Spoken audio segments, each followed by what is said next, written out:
पाकिस्तान एक भिखारी मुल्क है, भिखारी था, भिखारी रहेगा, सारी दुनिया से पैसे मांगता है। जब से इंडिया पाकिस्तान की जंग हुई है, मेरा कमेंट सेक्शन बड़ा इंटरेस्टिंग हो गया। इंडिया से इतने सारे मोहब्बत के मैसेजेस आते हैं, जो लोग शऊर रखते हैं, दिमाग रखते हैं, लेकिन वहीं पर कुछ अंधभक्त भी आते हैं जिनका एक ही कमेंट होता है कि पाकिस्तान एक भिखारी मुल्क है, हर एक से कर्जा मांगता है। भाई ये भिखारीपन की असलियत क्या है, आओ समझते हैं। सो कभी भी किसी मुल्क का भिखारीपन देखना हो ना, तो उसका सबसे पहले टोटल डेट देखा जाता है, उस मुल्क के ऊपर कर्जा कितना है। इंडिया का टोटल डेट इस वक्त 2.18 ट्रिलियन डॉलर्स है। पाकिस्तान का टोटल डेट है 265 बिलियन डॉलर्स। सो कहने को आओ तो मैं कह सकता हूँ कि आप भिखारी हैं, पाकिस्तान भिखारी नहीं है, लेकिन नहीं, ये इंटेलेक्चुअल डिसऑनेस्टी होगी। कभी भी टोटल डेट को अकेले नहीं देखा जाता, इसको हमेशा देखा जाता है कि वो जीडीपी का कितने परसेंट है। सो डेट टू जीडीपी रेशो क्या? इंडिया का डेट टू जीडीपी रेशो है 83% और पाकिस्तान का डेट टू जीडीपी रेशो 69%।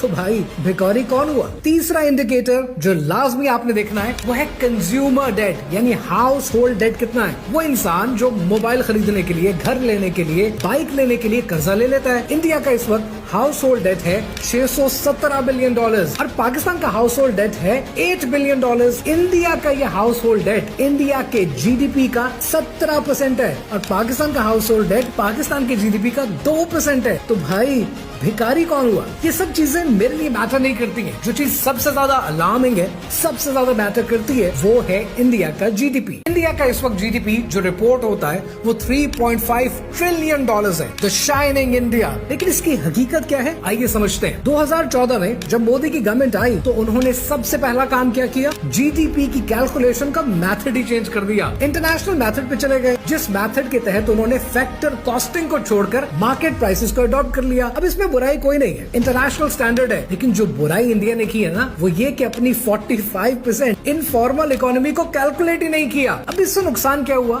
नुकसान ये हुआ कि इंडिया दुनिया को तो कहता रहा 7% ग्रोथ रेट है हमारा, 8% ग्रोथ रेट है, ऑन ग्राउंड कुछ नहीं था। ये बातें मैं नहीं कह रहा, former chief economic adviser of India Arvind Subramanian क्या कहते हैं? वो कहते हैं कि इंडिया जो नंबर्स रिपोर्ट कर रहा है ना, ये too good to be true है। वो कहते हैं कि हर साल इंडिया के ग्रोथ रेट में से 2.5% पॉइंट गलत रिपोर्ट होते हैं, ओवर एग्जैजरेशन चल रही है। और सुने, Raghuram Rajan former Reserve Bank of India के गवर्नर, वो क्या कहते हैं कि इंडिया के जो इंडिकेटर्स हैं, ये इंडिया के डेटा के साथ मैच ही नहीं करते, ना एक्सपोर्ट डेटा के साथ, ना इन्वेस्टमेंट के साथ, ना क्रेडिट ग्रोथ के साथ। इंडिया के इस ग्रोथ रेट को इकोनॉमिस्ट चैलेंज कर चुका है, ब्लूमबर्ग चैलेंज कर चुका है, हार्वर्ड ग्रोथ लैब चैलेंज कर चुकी है और अब रिसेंटली सबीर भाटिया को फाउंडर ऑफ हॉटमेल, उन्होंने भी चैलेंज कर दिया है